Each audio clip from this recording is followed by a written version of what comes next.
आणि जय शिवराय. छत्रपती शिवाजी महाराज व राष्ट्रमाता राजमाता जिजाऊ माँसाहेब यांना मुद्रा करून मी श्री व्याख्याता प्राचार्य दादासाहेब कोरेकर पवार पाटील आहात. 12 मावळापैकी गुंजाळ मावळातील शिळीमकर घराण्याविषयी माहिती देण्यासाठी इथं उपस्थित आहे.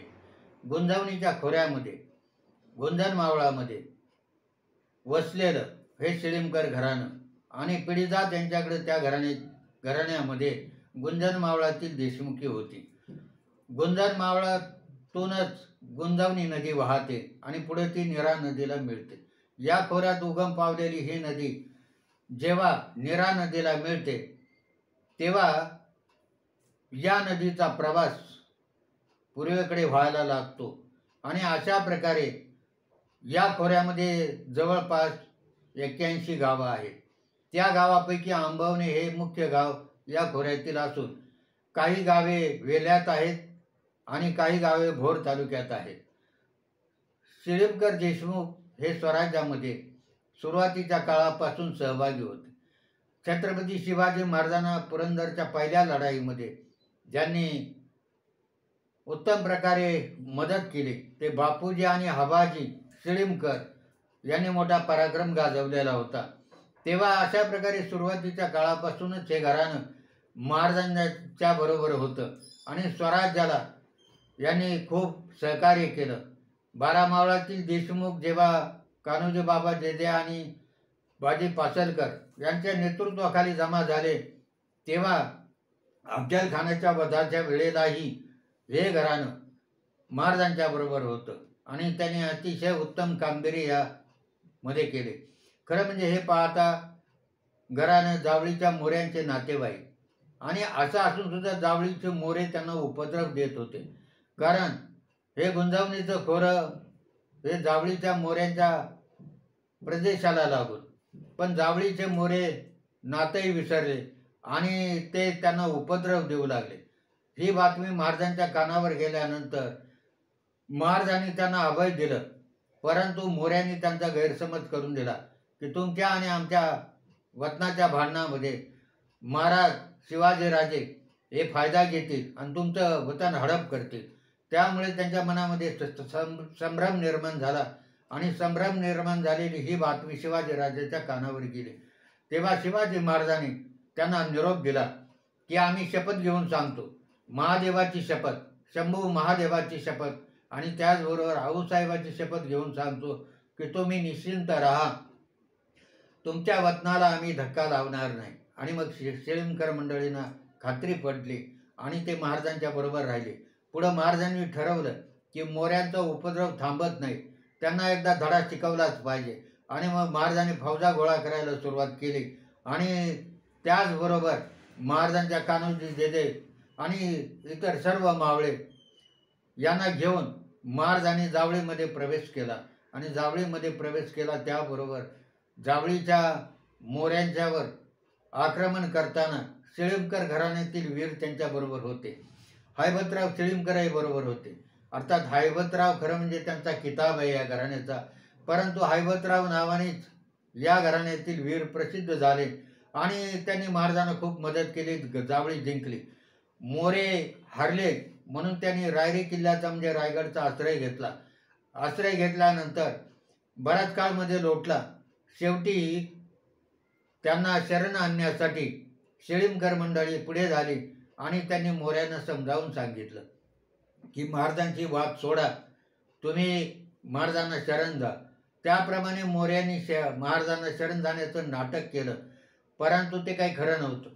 मोरे जरी शरण आले तरी त्यांनी तिकडं बाजी घोरपाड्याशी संधान बांधलं आणि महाराजांच्या विरुद्ध कारवाया सुरू केल्या. हे महाराजांच्या लक्षात आल्यानंतर महाराजांनी मोरांचा शिरछेद केला आणि जावळी जिंकली. या जावळी जिंकण्यामध्ये बराचसा पुढाकार या शिळीमकर घराण्याचा होता. अर्थात हे शिळीमकर घराणं सुरुवातीपासून आणि स्वराज्याच्या शेवटापर्यंत महाराजांशी एकनिष्ठ राहिलं, त्यांच्याशी घरोब्याचे संबंध होते. किल्ला राजगड, ज्या किल्ल्यावरून महाराजांनी 24-25 वर्ष राज्य केलं, मराठी दौलतीचं वारू वेगानं दौडलं. सुरुवातीला महाराजांनी शपथ घेतल्यापासून आणि जेव्हा राजगडची बांधणी झाली तिथपासून 24-25 वर्ष महाराज या किल्ल्यातून राज्यकारभार करत होते. त्यांच्याबरोबर ही सगळी मावळी मंडळी होती, मावळातले देशमुखही होते. अर्थात हा किल्ला गुंजवणीच्या खोऱ्यात असल्यामुळे त्याला विशेष महत्त्व प्राप्त झालं आणि त्यामुळे श्रीलंकर मंडळी आणि महाराज यांचं एकात्मतेचं नातं कायमचं निर्माण झालं. अर्थात पुरंदरच्या पहिल्या लढाईमध्ये बापूजी आणि हबाजी श्रीलंकर मंडळींनी मोठा पराक्रम गाजवला आणि शिवकाळामध्ये शिवाजी महाराजांच्या बरोबर विशेषतः हैबतराव आणि बाळाजी हे सतत महाराजांच्या बरोबर राहिले. वास्तविक हैबतराव श्रीलंकरांचे सासरे खंडोजी खोपडे हे अफजलखानाला जाऊन मिळाले, पण तरीसुद्धा हैबतराव श्रीलंकर आणि सर्व श्रीलंकर मंडळी महाराजांच्या बाजूनी एकनिष्ठ राहिली. तेव्हा अशा प्रकारचं स्वराज्यनिष्ठ असलेलं हे घराणं आपल्याला दिसून येतं. प्रतापगडच्या युद्धामध्ये या श्रीलंकर घराण्यानं मोठी कामगिरी केली. त्यांच्यावर सोपवलेली भोची घोळीमधली घाट रोखण्याचं काम त्यांच्याकडे दिलं होतं आणि महाराजांनी जेव्हा अफजलखानाचा वध केला आणि मग अफजलखानाच्या फौजा जेव्हा पळू लागल्या विजापूरच्या दिशेने, तेव्हा या घाटामध्ये त्यांना रोखून त्यांची कत्तल करण्याचं काम या श्रीलंकर घराण्यातील वीरांनी केलं. अर्थात त्याच्यामध्ये त्यांच्या अनेक वीर मारले सुद्धा गेले.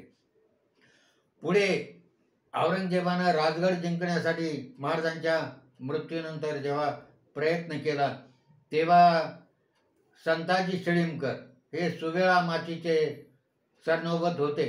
त्यांनी हा किल्ला मोठ्या शौर्याने लढवला. माची मोठ्या शौर्याने लढवली, परंतु तोफेचा गोळा लागून संताजी वीरगतीस प्राप्त झाले. अशा प्रकारे सुरुवातीपासून शेवटपर्यंत अनेक वीरांनी स्वराज्यासाठी रक्त सांडलं, स्वराज्यासाठी सर्व काही अर्पण केलं. अशा या वीरांच्या समाध्या किंवा वीरगळ हे आपल्याला काही गावामध्ये दिसून, त्यांचं मूळ गाव बोपे, निगडे, तांबाळ, कुरंगावडी आणि नसरापूर अशी त्यांच्या जागेरीतली जी गावं आहेत त्या गावामध्ये त्यांच्या काही अवशेष मिळतात. स्मृतीस्थळांचे काही अवशेष मिळतात, काही वीरगळ मिळतात आणि अशा प्रकारे स्वराज्याला पूरक असं आणि खूप काही कार्य करणारं आणि महाराजाशी आणि स्वराज्याशी एकनिष्ठ राहणारं असं हे गुंजन मावळातील श्रीलंकर घराणे असून या घराण्याची माहिती आपल्यापर्यंत जावी एवढाच एक हेतू आहे. कारण 12 मावळामधले सर्व देशमुख एकमेकाचे नातेवाईक जरी असले तरी त्यांच्या सीमावरून, जागिरीच्या सीमावरून सतत कुरबुरी व्हायच्या. पण जेव्हा महाराजांनी ही सर्व वतनं एकत्र करून स्वराज्य स्थापन केलं, देशमुखांचे अधिकार मर्यादित केले, कारण पूर्वी त्यांना अनिर्बंध असे अधिकार होते.